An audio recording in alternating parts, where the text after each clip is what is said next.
November 8, 1942, North African coast near Oran, Algeria. German tank commanders of the 10th Panzer Division watched through their vision ports as American infantry soldiers destroyed their Mark IV tanks with weapons that should not have existed. Within the first 72 hours of Operation Torch, American forces armed with a mysterious shoulder-fired weapon achieved tank destruction rates that violated every principle of anti-tank warfare established across 3 years of European combat. Before we jump back in, tell us where you're tuning in from, and if this story touches you, make sure you're subscribed, because tomorrow, I've saved something extra special for you. The morning intelligence briefing lay scattered across the tactical table at Kampfgruppe headquarters as Hauptmann Friedrich Weber struggled to reconcile the casualty reports with his understanding of infantry capabilities. 17 tanks destroyed. 23 damaged beyond immediate recovery. Not by anti-tank guns that required crews, trucks for mobility, and time to emplace.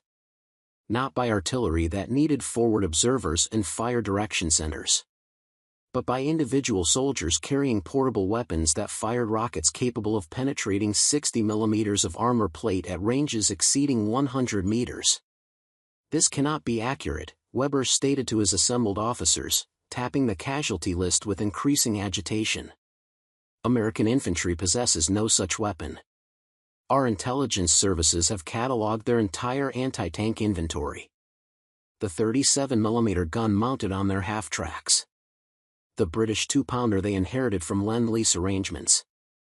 Perhaps some captured French 25mm pieces. Nothing portable. Nothing that individual soldiers could carry and deploy without vehicle support or crew-served operation. Through the previous day's engagement near the coastal highway, German observers had witnessed something that contradicted 3 years of combat experience across Poland, France, the Low Countries, North Africa, and the Eastern Front. American soldiers who moments earlier had been pinned down by machine gun fire suddenly emerged from cover carrying tube-shaped weapons approximately 1.5 meters in length. They assumed kneeling positions, aimed without the elaborate preparation required for anti-tank rifles, and fired projectiles that struck German armor with devastating effect. The reports detailed encounters that defied tactical doctrine. A Mark IV tank advancing to support infantry assaults suddenly erupted in flames after an American soldier fired from a prone position 70 meters distant. A reconnaissance element of 3 armored cars retreating from forward positions found itself ambushed by infantry who had been considered negligible threat because they possessed no visible anti-tank capabilities. Within minutes, all 3 vehicles burned while their crews either perished inside or were cut down attempting escape. Most disturbing were accounts from surviving tank commanders who described the psychological impact of facing weapons that transformed every American rifleman into a potential tank killer. Oberleutnant Hans Kruger, commanding a platoon of 4 Mark IVs, reported that his crews refused to advance through terrain offering concealment to enemy infantry after watching the lead tank in their column destroyed by a soldier who had been invisible until the moment of firing. The traditional calculation of armor versus infantry had been fundamentally altered. Where previously tank commanders pressed attacks knowing that infantry without dedicated anti-tank weapons posed minimal threat to armored vehicles, now every hedgerow, every building, every depression in the terrain potentially concealed soldiers capable of destroying tanks worth hundreds of thousands of Reichsmarks and requiring months to manufacture. At Oberkommando der Wehrmacht headquarters in Berlin, the reports from North Africa triggered immediate concern among staff officers responsible for tactical assessment and weapons development. General Major Klaus von Richthofen, heading the Weapons Evaluation Directorate, convened an emergency analysis session to determine whether the American weapon represented genuine innovation or merely improved application of known technology. The Directorate's initial assessment concluded that Americans had likely deployed an enlarged version of the Panzerfaust concept that German engineers had been developing but not yet fielded in operational quantities. This explanation satisfied immediate curiosity while fundamentally misunderstanding what German forces actually faced. The weapon that shocked German commanders was the M1 rocket launcher, which American soldiers had already begun calling the Bazooka after a comedic musical instrument featured in popular radio programs. The name reflected the informal creativity of American military culture, but the weapon itself represented deadly serious innovation in infantry anti-tank capability. Developed in desperate response to growing evidence that American infantry would face German armor superior to anything in the American inventory, the bazooka transformed tactical calculations by giving ordinary riflemen the ability to destroy tanks that previously could only be engaged by specialized anti-tank units equipped with towed guns requiring vehicles and crews. The story of how this weapon came to shock German forces in North Africa began not on battlefields but in the urgent developmental programs initiated after American entry into World War II following the Pearl Harbor attack in December 1941.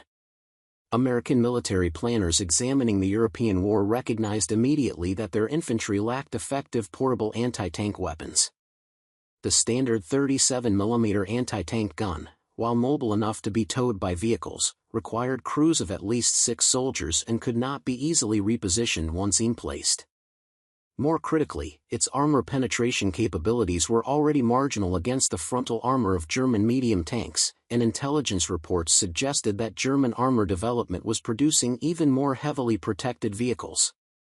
The anti-tank rifle, which British and Soviet forces employed with mixed success, offered portability but limited effectiveness.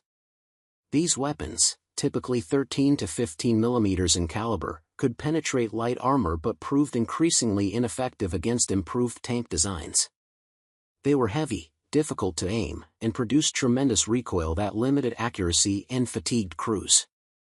Most critically, they required direct hits on vulnerable points to achieve kills, demanding accuracy and shot placement that infantry soldiers under combat stress could rarely deliver. American ordnance officers studying the problem recognized that effective portable anti-tank weapons required solving several interconnected challenges. The weapon needed sufficient power to penetrate the frontal armor of German medium tanks, the most common armored threat American infantry would face. It needed to be light enough for individual soldiers to carry along with other combat equipment during extended operations. It required simple operation that could be mastered quickly by soldiers without specialized technical training. Most importantly, it needed to be manufacturable in quantities sufficient to equip infantry divisions deploying for combat operations expected to commence within 12 to 18 months. The solution emerged from parallel development programs that converged in the spring of 1942. Lieutenant Edward Ewell, working at the Aberdeen Proving Ground in Maryland, had been experimenting with shaped charge warheads designed to focus explosive energy into armor-penetrating jets. Shaped charge technology, based on the Monroe effect discovered decades earlier but only recently understood well enough for practical application, offered the possibility of defeating armor without requiring the high velocities and large calibers of conventional anti-tank guns. A relatively small warhead, if properly designed, could penetrate armor far exceeding what the explosive weight alone would suggest. Simultaneously, Colonel Leslie Skinner at the Frankfurt Arsenal in Philadelphia had been developing rocket motors suitable for infantry weapons. Rockets offered advantages over conventional guns for portable weapons because they eliminated recoil by venting propellant gases rearward. This meant a rocket launcher could be far lighter than a gun firing the same projectile, as the launcher did not need to contain the explosive forces that created recoil in conventional weapons. However, rockets presented their own challenges including accuracy limitations, propellant development, and safety concerns about firing from the shoulder while propellant gases exhausted rearward past the operator. The convergence of shaped charge warheads and rocket propulsion created the conceptual foundation for what became the bazooka. In May 1942, Lieutenant Ewell combined a shaped charge warhead with a small rocket motor and demonstrated the concept to Colonel Skinner by firing the improvised weapon at a target tank. The shaped charge penetrated the armor cleanly, validating that the combination of technologies could create an effective anti-tank weapon. However, transforming a promising concept into an operational weapon system suitable for mass production and combat deployment required solving numerous technical challenges within an impossibly compressed time frame. The launch tube needed to be strong enough to withstand repeated firings while light enough for infantry soldiers to carry during extended operations. The rocket motor required propellant that burned consistently across temperature ranges from Arctic cold to desert heat while producing thrust sufficient to deliver the warhead accurately at tactically useful ranges. The shaped charge warhead demanded precise manufacturing to focus explosive energy effectively, requiring tolerances and assembly procedures that mass production facilities could reliably achieve. The firing mechanism needed to be simple, safe, and reliable under combat conditions where soldiers might be exhausted, stressed, and operating in adverse weather. The electrical firing system developed for the bazooka represented elegant simplicity applied to the challenges of combat reliability. Rather than complex mechanical triggers that could jam or fail, the weapon used batteries to generate electrical current that ignited the rocket motor when the operator pressed a trigger. This electrical system proved remarkably reliable and could be operated while wearing gloves in cold weather, a consideration that mechanical triggers often failed to accommodate. The batteries were standard flashlight cells available in vast quantities, ensuring that supply systems could easily provide replacement power sources. By August 1942, the bazooka had progressed from concept to initial production. The weapon consisted of a steel tube approximately 137 centimeters in length, weighing 5.9 kilograms unloaded. The tube was open at both ends, allowing rocket propellant gases to exhaust rearward while the warhead traveled forward toward the target. A simple shoulder stock, pistol grip, and basic iron sights provided the operator with means to aim and fire. The rocket itself, designated the M6, weighed 1.54 kilograms and carried a shaped charge warhead capable of penetrating approximately 60 millimeters of armor plate, sufficient to defeat the frontal armor of German Mark III and Mark IV medium tanks that constituted the primary armored threat American infantry would face. The rushed development schedule meant that the bazooka deployed to combat units with minimal field testing and virtually no opportunity for soldiers to train extensively with the weapon before encountering enemy forces. The first shipments of bazookas reached American units preparing for Operation Torch in late September and early October 1942, giving soldiers mere weeks to familiarize themselves with a weapon system that represented revolutionary capability but also introduced new tactical considerations and operational procedures. Training programs emphasized basic operation, safety protocols to prevent injury from rocket exhaust, and fundamental accuracy techniques, but could not provide the extensive live-fire practice that would have built confidence and proficiency under realistic conditions. Preparing and narrating this story took us a lot of time, so if you are enjoying it, subscribe to our channel, it means a lot to us. Now back to the story. The security classification applied to the bazooka reflected American determination to achieve tactical surprise when the weapon first encountered German forces. Units receiving bazookas were instructed to maintain strict operational security, avoiding any mention of the weapon in correspondence or conversation that might be intercepted. The goal was to ensure that German intelligence remained ignorant of American portable anti-tank capability until combat deployment made secrecy impossible. This security discipline proved remarkably effective.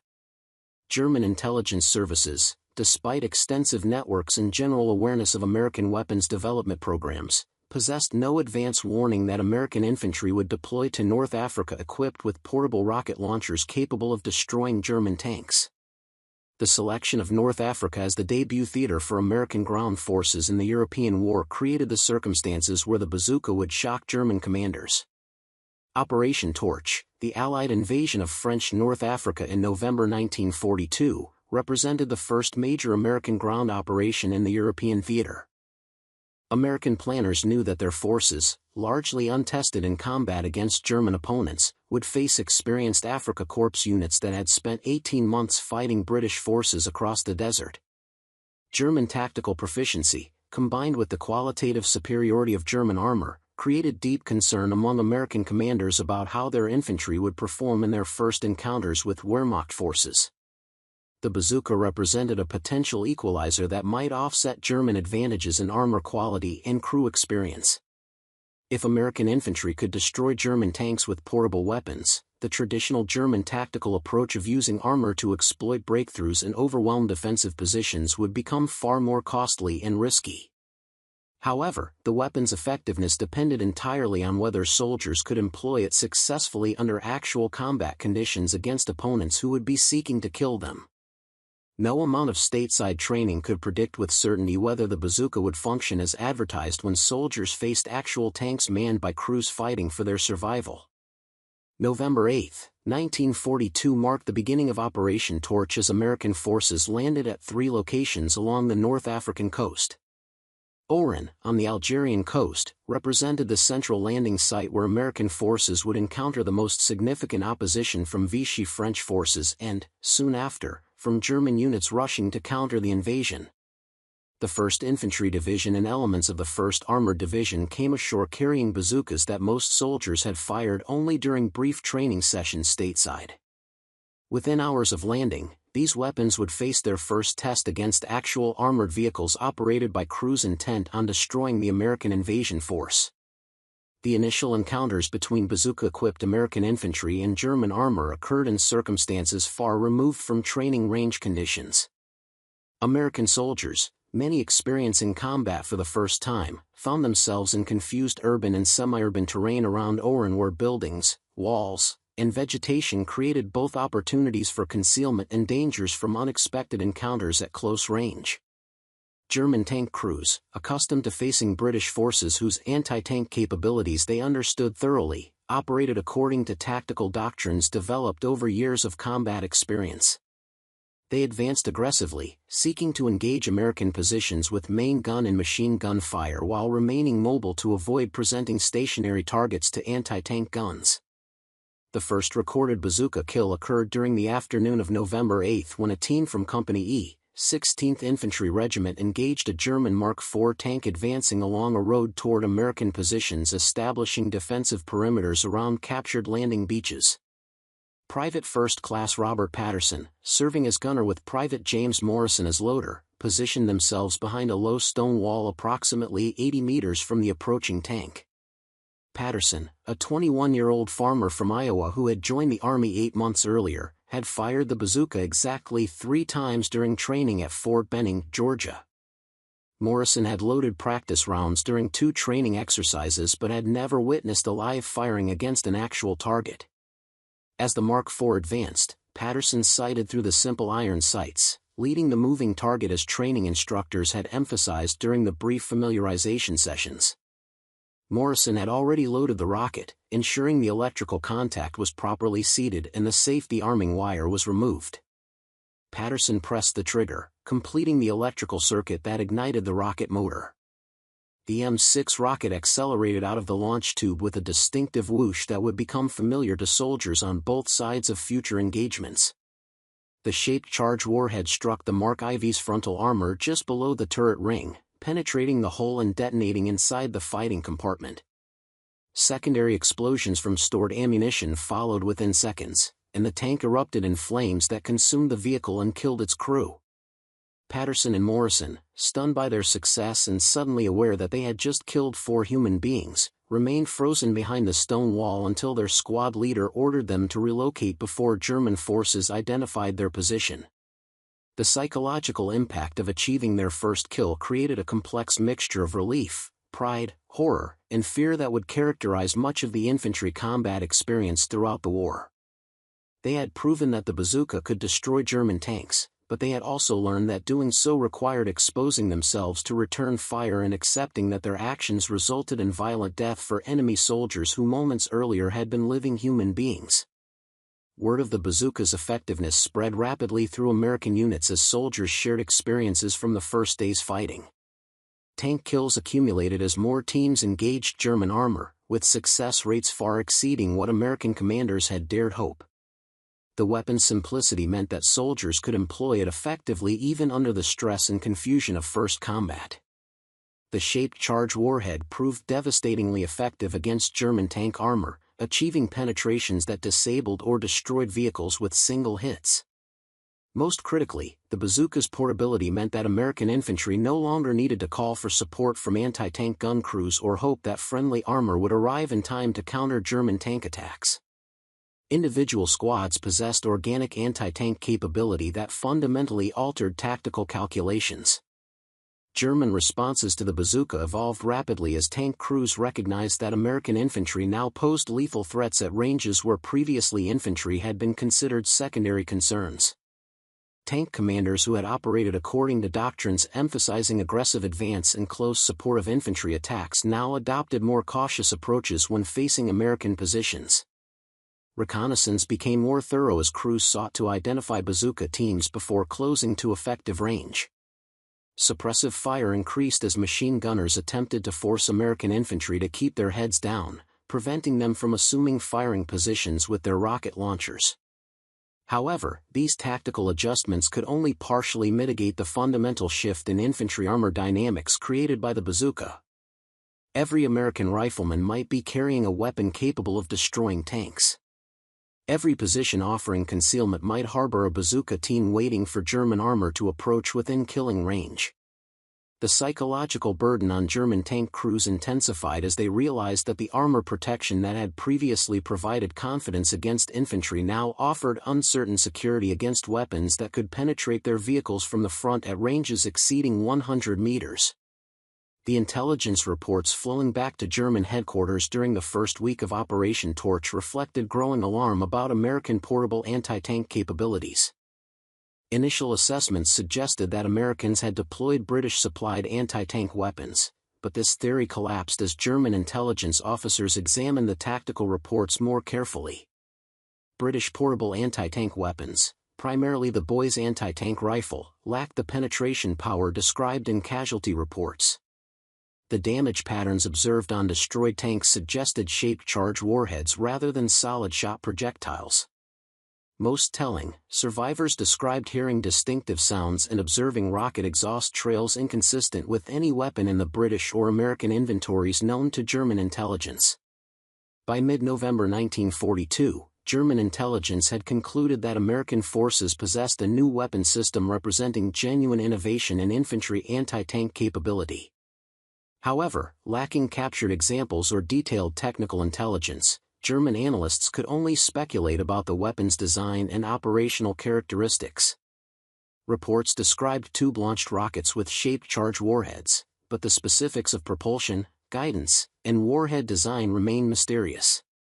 This intelligence gap created immediate concerns among German weapons development staffs who recognized that if Americans had achieved breakthrough capabilities in portable anti-tank weapons, German infantry would soon face similar threats as American production scaled to equip all infantry divisions deploying to combat theaters. The contrast between American and German approaches to portable anti-tank weapons development revealed broader differences in military-industrial organization and strategic priorities. German weapons development throughout the war emphasized technical sophistication and performance maximization, often at the cost of production complexity and manufacturing delays. The Panzerfaust and Panzerschreck programs that eventually provided German infantry with portable anti-tank capabilities were initiated years before comparable American programs but achieved operational deployment later because German development processes emphasized perfection over adequacy and failed to prioritize rapid fielding over technical optimization.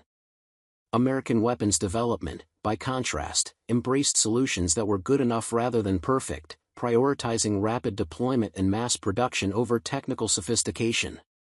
The bazooka represented this philosophy applied successfully to urgent operational requirements.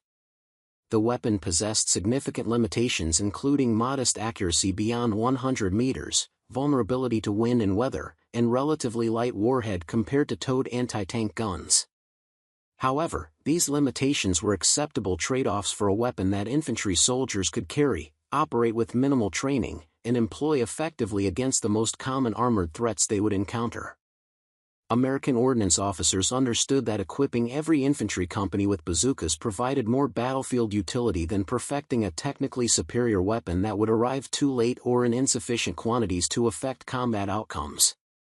The industrial mobilization required to produce bazookas in quantities sufficient to equip American infantry divisions demonstrated the massive manufacturing capacity that American industry brought to warfare.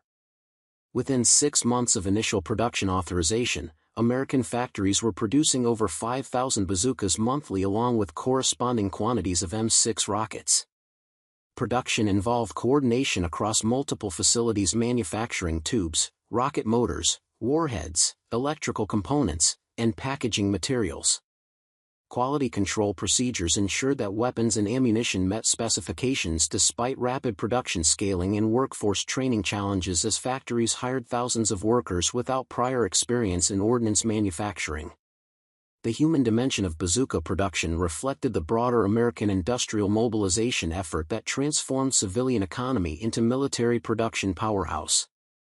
Workers who months earlier had manufactured automobiles, appliances, or consumer goods now produced weapons systems that would determine whether American soldiers survived combat encounters with German forces.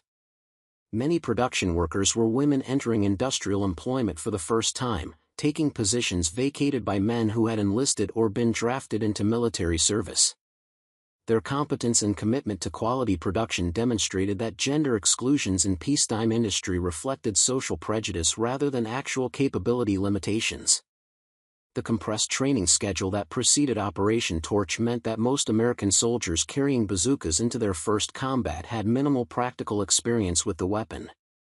Training programs at bases across the United States struggled to balance the need for comprehensive instruction against the urgent timeline for deployment to North Africa.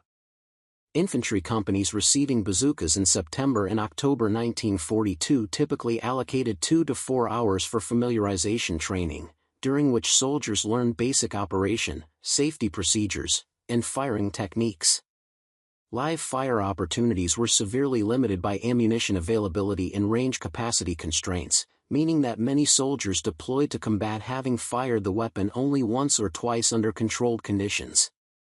This limited training created significant anxiety among soldiers and junior officers who understood that their survival in combat against German armor might depend on their ability to employ a weapon they barely knew how to operate. Sergeants and lieutenants responsible for integrating bazookas into squad and platoon tactics had no doctrinal guidance or historical precedent to inform their planning.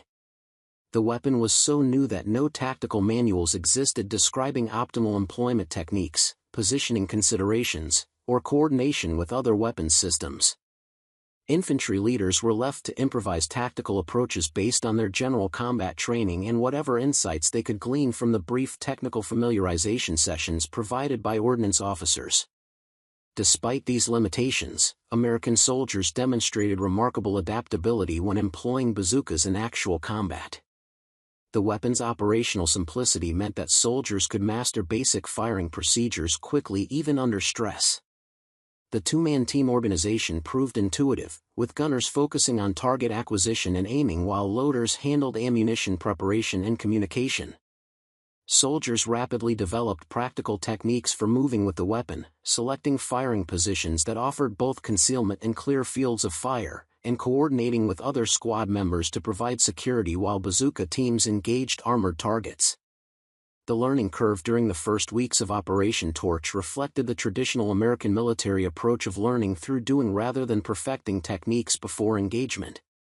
Bazooka teams that survived initial encounters accumulated practical knowledge about effective ranges, aiming techniques for moving targets, and tactical considerations for engaging armor in various terrain types.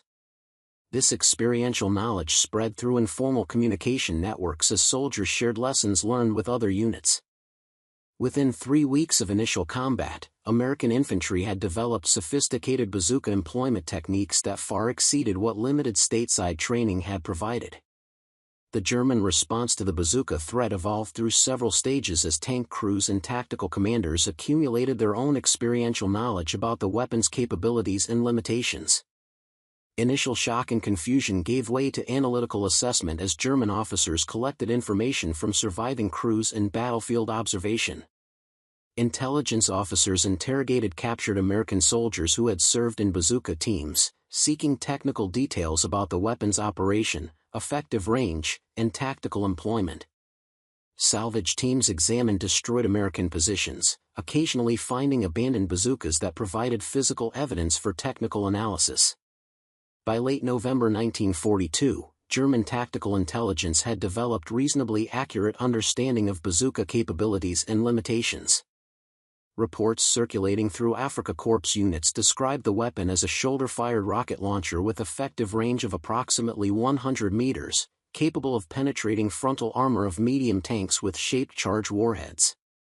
German analysts correctly identified that the weapon's accuracy decreased significantly beyond 100 meters and that its effectiveness depended on achieving perpendicular impact angles against armor plate. These assessments led to tactical countermeasures emphasizing increased standoff distances, oblique approach angles that reduced penetration effectiveness, and intensive suppressive fire against suspected infantry positions. However, tactical countermeasures could only partially mitigate the fundamental shift in infantry armor dynamics.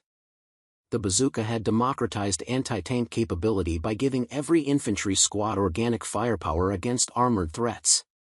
German tank crews could no longer approach infantry positions with the confidence that had characterized earlier campaigns. Every engagement now required careful reconnaissance, coordinated suppressive fire, and constant vigilance for rocket launch signatures. The psychological burden on tank crews intensified as casualty rates from infantry anti-tank weapons increased, eroding the sense of invulnerability that armor had previously provided. The strategic implications of the bazooka extended far beyond tactical engagements in North Africa. German military leadership recognized that if American infantry possessed effective portable anti-tank weapons, Wehrmacht forces would soon face similar capabilities as American production-equipped divisions deploying to all theaters. The traditional German tactical approach emphasizing armored exploitation of breakthroughs would become far more costly and risky if every infantry position potentially harbored soldiers capable of destroying tanks. German weapons development programs received urgent direction to accelerate fielding of comparable capabilities for Wehrmacht infantry, leading to expedited development of the Panzerschreck and increased production of the simpler Panzerfaust disposable launchers. The contrast between American rapid development and German protracted programs revealed systemic differences in military-industrial organization. American weapons development emphasized speed and adequacy over perfection, accepting technical limitations in exchange for rapid fielding and mass production. German development processes remained committed to technical sophistication even when strategic circumstances demanded rapid solutions to urgent operational problems. The Panzerschreck, when eventually fielded to German infantry in 1943, represented a technically superior weapon to the bazooka with greater range and more powerful warheads. However, it arrived in significant quantities only after American bazookas had been decisive in multiple campaigns, demonstrating that adequate weapons available immediately provided more military value than superior weapons arriving too late to effect critical engagements. The industrial capacity devoted to bazooka production illustrated the massive American manufacturing advantage that would prove decisive throughout the war. By mid-1943, American factories were producing over 15,000 bazookas monthly along with corresponding ammunition quantities measured in hundreds of thousands of rockets. This production scale meant that every American infantry division deploying to combat theaters carried hundreds of bazookas distributed throughout rifle companies, providing organic anti-tank capability at squad level rather than concentrated in specialized anti-tank units. The democratization of anti-tank capability fundamentally altered tactical calculations by ensuring that German armor faced threats from ordinary infantry rather than only from dedicated anti-tank formations that could be identified and neutralized through intelligence and tactical maneuver. The human stories emerging from bazooka employment in combat revealed the complex psychological dimensions of infantry anti-tank warfare. Soldiers who successfully destroyed enemy tanks experienced contradictory emotions combining professional satisfaction, survival relief, and moral discomfort with having killed enemy soldiers in particularly violent fashion. The shaped charge warheads' effects on tank crews were horrific, creating explosive overpressure, fragmentation, and fires that killed or grievously wounded men trapped inside armored vehicles. Bazooka gunners who achieved kills often witnessed the aftermath as surviving crew members attempted escape from burning vehicles, creating vivid memories that many veterans carried throughout their lives. Private First Class Robert Patterson, who achieved the first recorded bazooka kill during Operation Torch, later reflected in interviews conducted decades after the war that the emotional impact of that initial engagement never diminished despite subsequent combat experience. He described watching the Mark IV burn after his rocket struck, seeing smoke pour from hatches, and understanding that 4 German soldiers were dying inside the vehicle he had just destroyed. The professional necessity of the action did not eliminate the moral weight of having killed other human beings, creating psychological burdens that many combat veterans struggled to reconcile with their sense of themselves as fundamentally decent people who had been required by circumstance to commit acts of violence. The tactical employment of bazookas required infantry soldiers to expose themselves to enemy fire in ways that contradicted fundamental survival instincts. Effective engagement of armored targets demanded that gunners assume firing positions offering clear sight lines to approaching tanks, positions that by definition made them visible to enemy forces. The 2 to 3 seconds required to aim and fire provided ample time for alert tank crews to identify threats and direct machine gun fire at bazooka teams.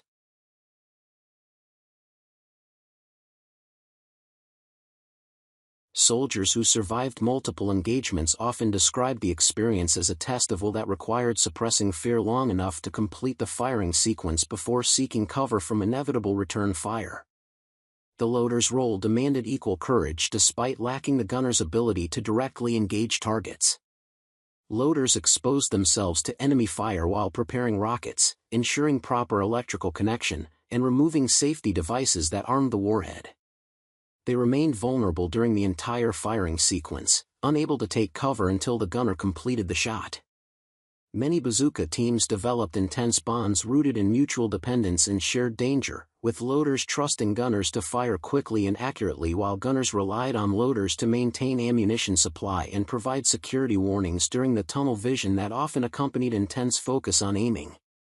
The evolution of bazooka tactics during 1943 as American forces gained combat experience demonstrated the creativity and adaptability of infantry soldiers solving tactical problems through experiential learning.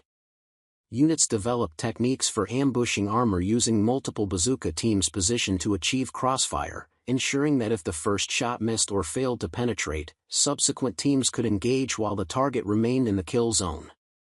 Infantry commanders learned to position bazooka teams on terrain offering both concealment and clear fields of fire at ranges where the weapon's accuracy remained adequate while maximizing time for engagement before tanks closed to ranges where their machine guns dominated. The integration of bazookas into combined arms tactics represented another dimension of tactical evolution as American forces learned to employ all available weapons systems in coordinated fashion. Infantry learned to use rifle and machine gun fire to suppress enemy infantry supporting armor, isolating tanks from protective infantry and making them vulnerable to bazooka attack. Artillery and mortar fire could be coordinated to force armor into predetermined kill zones where bazooka teams waited in concealment. The bazooka became one element in sophisticated tactical systems rather than operating in isolation, multiplying its effectiveness through coordination with supporting weapons. The motivational dimension of the bazooka story emerges from recognizing how ordinary soldiers transformed revolutionary technology into effective combat capability through courage, creativity, and collaborative learning. The weapon itself was merely potential capability until infantry soldiers demonstrated willingness to expose themselves to enemy fire long enough to employ it effectively. No amount of technical sophistication could have created tactical impact without soldiers who possessed the courage to face German armor with weapons they barely knew how to operate.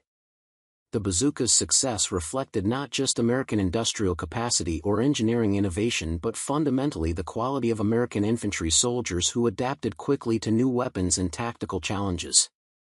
The contrast between American and German infantry anti-tank capability during 1942 and early 1943 revealed how weapons development programs succeeded or failed based on organizational priorities and decision-making processes.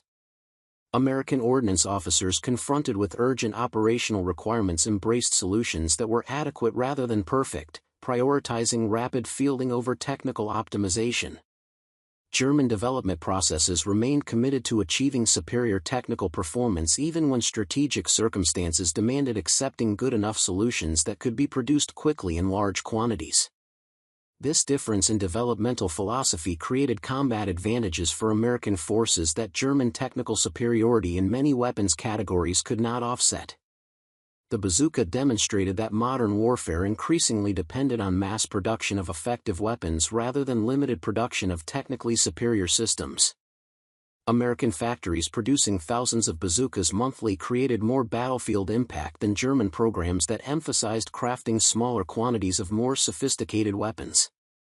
The multiplication of capability across entire infantry force mattered more than concentrating superior capability in specialized units. This principle of mass production and widespread distribution rather than limited production and concentrated employment would characterize American military-industrial approach throughout the war and into subsequent conflicts. The security measures protecting bazooka technology reflected American determination to preserve tactical advantage as long as possible. Although the weapon's deployment in combat inevitably revealed its existence to German forces, detailed technical intelligence remained protected through recovery protocols that prevented German forces from capturing intact weapons and ammunition for analysis.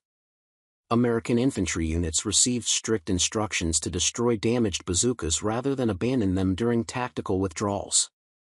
Ammunition storage and handling procedures minimized risk that intact rockets would fall into enemy hands.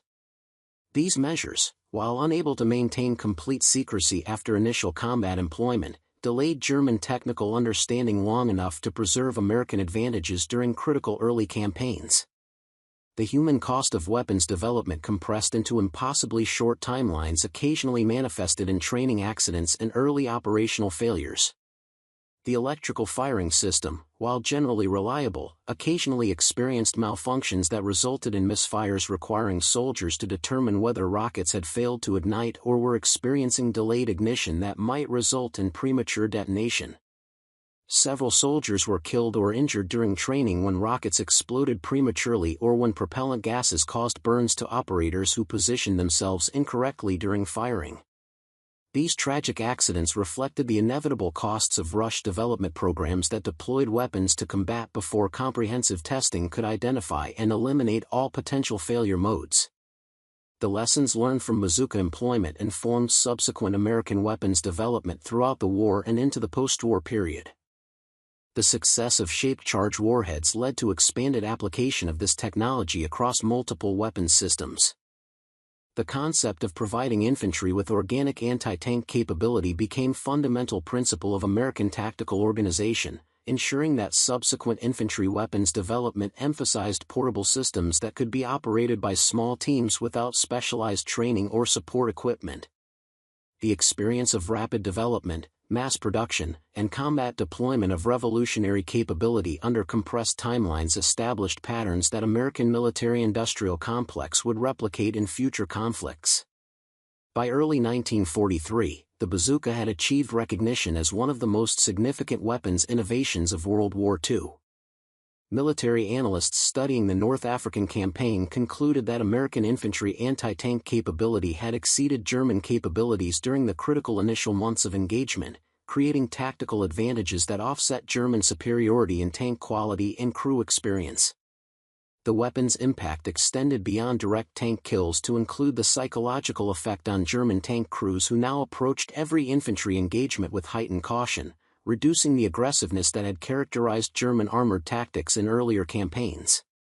The story of how the bazooka shocked German forces during Operation Torch ultimately represented triumph of American adaptability, industrial capacity, and willingness to embrace adequate solutions over perfect systems when operational urgency demanded rapid results.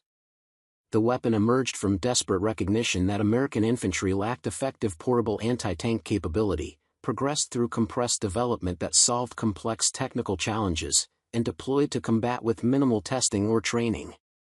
That it proved devastatingly effective despite these limitations testified to the quality of American engineering, the capacity of American industry, and most importantly, the courage and adaptability of American infantry soldiers who transformed unfamiliar weapons into decisive combat capabilities through determination and experiential learning under fire. The German shock at encountering bazookas reflected not merely surprise at American technical innovation but recognition that American military-industrial system possessed capacity to identify urgent requirements, develop solutions, and deploy them at scale within time frames that German systems could not match. The bazooka became a symbol of American approach to warfare that emphasized practical effectiveness over technical perfection, mass production over limited craftsmanship, and rapid adaptation over doctrinal rigidity. These systemic advantages, exemplified in the bazooka program but reflected across American weapons development and industrial mobilization, ultimately proved as decisive as any individual weapons system in determining the war's outcome. Up next, you've got two more standout stories right on your screen. If this one hit the mark, you won't want to pass these up. Just click and check them out. And don't forget to subscribe and turn on the notification bell so you don't miss any upload from us.